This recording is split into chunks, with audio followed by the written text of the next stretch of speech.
आगे सुखदेव जी कथा सुनाते हैं भगवान कृष्ण और रुक्मिणी जी के संवाद की।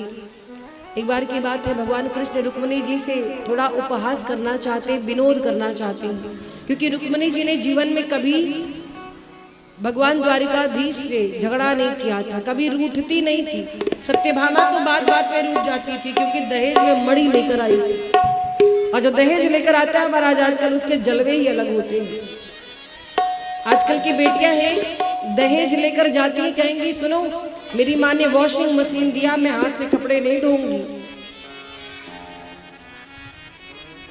तो महाराज रुक्मिणी जी ने कभी क्रोध नहीं किया था। एक दिन भगवान श्याम सुंदर ने सोचा कि देखो रुक्मिणी जी को क्रोध आता है कि नहीं, थोड़ा विनोद किया। बैठे थे और क्या कहा कि हे देवी एक बात मेरे दिमाग में आती है।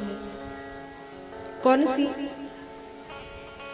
कहते हैं कि तुमने इतने बड़े बड़े राजाओं को छोड़कर मुझ जैसे से विवाह क्यों किया? आज ये बात पूछ रहे हैं, जब 10 बच्चे हो गए तब। हाँ, एक बेटी 10 बेटा हुए तब जाकर के ये बात पूछ रहे हैं रुक्मिणी जी से। रुक्मिणी जी सोचती इनको आज हो क्या गया, इतने दिनों बाद ऐसे प्रश्न कर रहे हैं।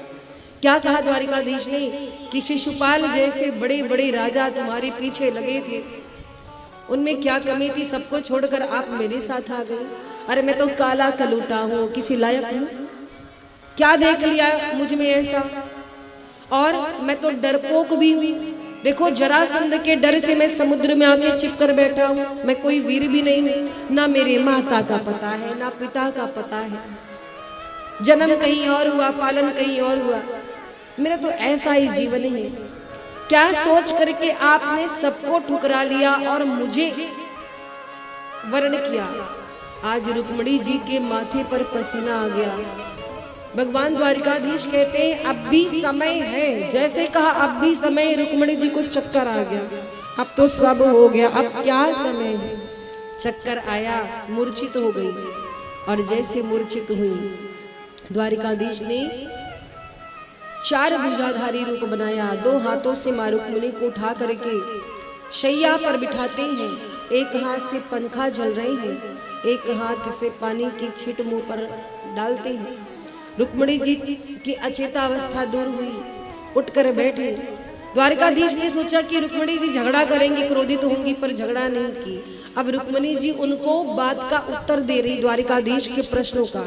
द्वारिकाधीश से रुक्मिणी मैया कहती हैं कि प्रभु आपने कहा कि इतने सारे राजा मेरे से विवाह करना चाहते थे, मैं सबको छोड़ करके आपके पास क्यों आई?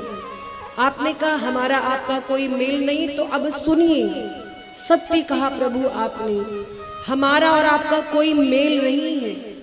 द्वारिकाधीश ध्यान से बात सुनते हैं। रुक्मिणी जी बड़ी दिव्य बात कह रही हैं और बड़ी विद्वान है, वेदों का ज्ञान है।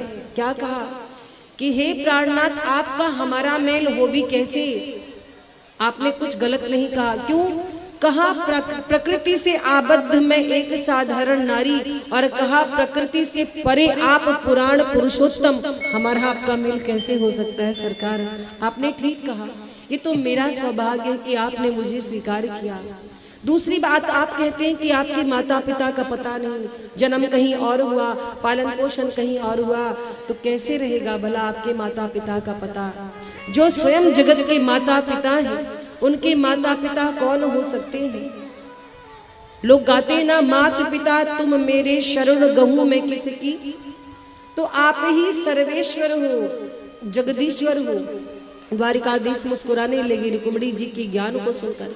रुक्मिणी जी ने तीसरी बात कही कि प्रभु आप कहते हैं कि आप बड़े बड़े राजाओं से डर करके समुद्र में छिपे हैं, तो हे भगवान, जिस हृदय में अविद्या होती है, जिस हृदय में अस्मिता होती है, राग द्वेष होता है, ऐसे शत्रु जिस हृदय में बैठे होते हैं, आप उस स्थान को वास नहीं करते, आप उस हृदय में वास नहीं करते, आप उसको छोड़ करके आत्मा रूपी समुद्र में छिपकर बैठते हैं। इसका ये अर्थ है। और महाराज जब ये बात कही, भगवान गदगद हो गए।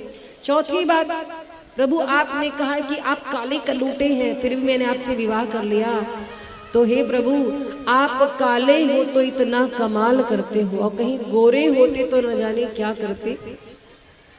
यदि नंदलाला तुम होते लली तो गले कट जाते करोड़न के। कहीं गोरे होते तो न जाने क्या कर डालती। अभी सांवले रंग पर इतना गुमान है, सांवले रंग पर इतना कमाल है। तो रुक्मणी जी से संवाद हुआ प्रभु का। रुक्मणी जी के इस भाव को देख करके गदगद हो गई द्वारिकाधीश। धन्य हो रुक्मणी, मैंने सोचा कि मैं विनोद करूंगा, आप नाराज होंगी, पर आप सच में बड़ी धैर्यवान हैं।